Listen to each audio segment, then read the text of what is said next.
We begin tonight with developing news this evening out of South Hadley. High schoolers will not be off to school tomorrow after all. Thanks for joining us, everyone. I'm Chris Pisano. And I'm Jordyn Jagolinzer. A substance, possibly mold, was found inside the school, forcing a virtual start to the school year on Thursday. Western Mass News reporter Lindsay Kane is live for us outside the high school with the latest details. Lindsay? Chris and Jordyn, the superintendent tells us a staff member found a black and white substance on furniture and the walls last night. And he says this morning it has spread. All other schools will begin for the first day of school tomorrow in person, except for the high school, which will now begin on Thursday remotely. The school is waiting for test results back to see just what that substance is.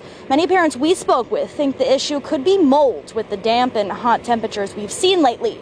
Students tell Western Mass News the news is disappointing, and the thought of starting the year remotely is far from ideal after too much time spent at home during the pandemic. I think people are just upset because it's like the first day is what you look forward to, kind of, and it's like the best day of the whole school year, and it's kind of ruined by this. At this time, it's still unclear if these remote learning days will count towards the total number of school days needed to complete the year. It's also unknown how long the building will be closed. A meeting with the Board of Health is beginning right now to talk about this issue. Be sure to stick with Western Mass News on air and online for the very latest, and later as well for more from parents. Live in South Hadley, Lindsay Kane, Western Mass News. Lindsay, thanks for that live report. Now to breaking news out of Foxborough. The New England Patriots have released quarterback Cam Newton from the roster. Western Mass News reporter Matt Satilli joins us live at Gillette Stadium, getting reaction from Pats fans. Matt? Chris and Jordyn, Patriots fans that we spoke to reacting to the big news today. Cam Newton is out and rookie Mac Jones is in as the starting quarterback in New England.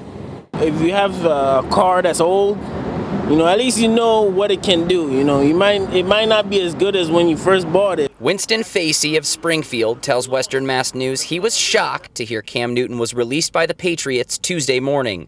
Newton was not allowed at team practices last week after a misunderstanding of the NFL's COVID protocols. That stuff takes toll on the team and the players, and that brings down morale. Bill Kelly of Southwick reacting to the situation, saying Newton may have seen the writing on the wall. I think he wasn't going to be the starter, and he wasn't going to stand for it, so I think ego got in the way.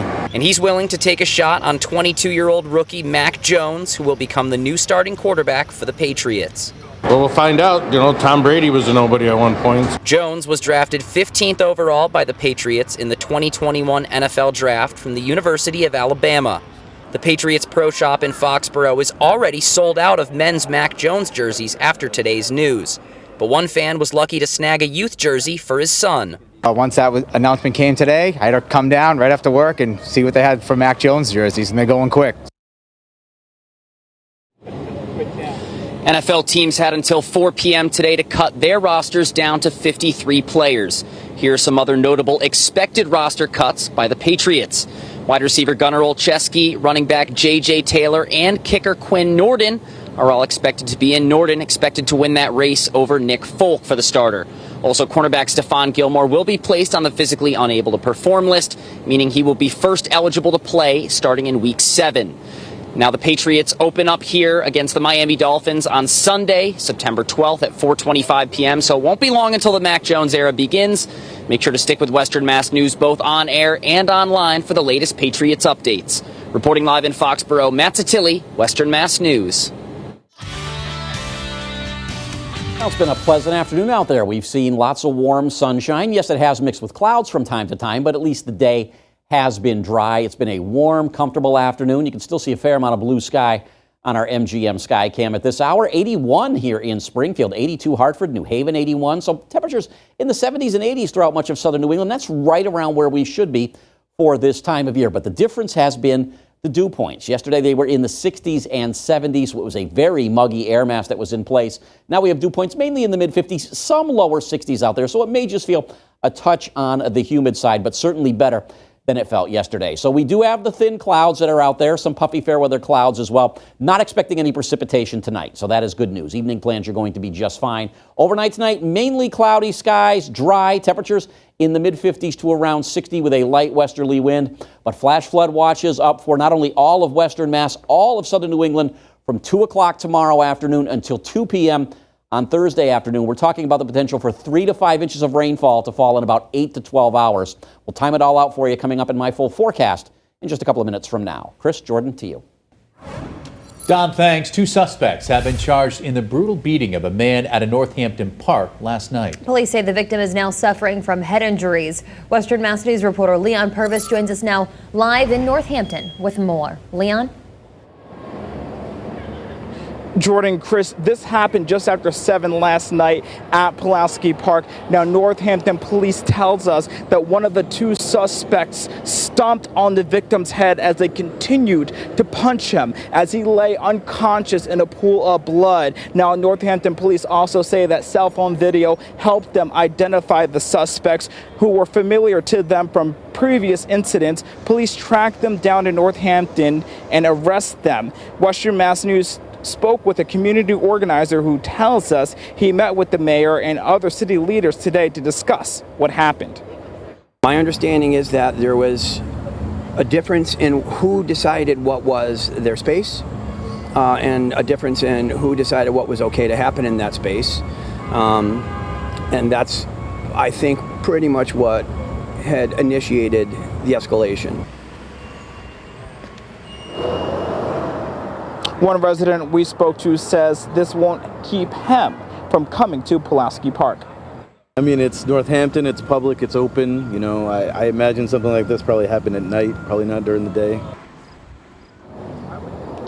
Northampton police tell us the victim was transported to Bay State Medical Center and was conscious and alert. The suspects were identified as Dwayne Smith and Alpha Randolph. Now both are facing dangerous weapon and disorderly conduct charges. Live in Northampton, Leon Purvis, Western Mass News. Leon, thanks for that live report. We're following developing news where a man shot inside a car in Springfield was found in a grocery store parking lot in East Longmeadow. Springfield police tell us the adult male victim was shot in a car on Gilman Street, but then the victim drove off, ending up in the Big Y parking lot in East Longmeadow. Police say the victim suffered serious injuries and was transported to Bay State Medical Center. One resident who lives near the shooting scene tells us how concerned he is about this happening so close to home. It's worrisome, but you know, it seems like it was a targeted event. It's definitely not people just randomly shooting at others. But it's definitely worrisome. We got kids, you know, you'll never know if a stray bullet can go elsewhere and, you know, take a life of someone. Springfield police say the Detective Bureau is investigating. An update for you out of Hadley. The 2 men injured in a shooting in Walmart earlier this month have been arraigned on drug charges from their hospital beds. The Northwestern DA tells Western Mass News both 20-year-old Juan Hernandez of New York and 21-year-old Jaron Matos of Springfield participated in court proceedings from their beds at Bay State Medical Center. Both pleaded not guilty to multiple drug possession and firearm charges, Hernandez being held on $10,000 bail and Matos on $7,500 bail, pending their pretrial hearing later this month. We're nearing 1 week since the Roderick Ireland courthouse closed in downtown Springfield for mold concerns. Western Mass News getting answers from Governor Charlie Baker on the situation in Springfield. The governor says his administration has offered support to the trial court, but as for what further steps could be taken, he says his hands are tied. The trial court has made very clear to me on numerous occasions that they are an independent and separate branch of government, okay? And I could go on all day with respect to the circumstances and situations in which that point has been made to me. Western Mass News did reach out to the trial court to see what assistance has been offered. They declined to answer any questions, saying a full report on the courthouse cleaning is expected to be released tomorrow, September 1st. New this evening out of Palmer, the water boil order for the Three Rivers Fire District has been lifted tonight.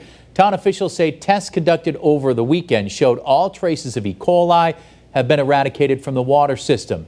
That boil order originally went into effect last Monday.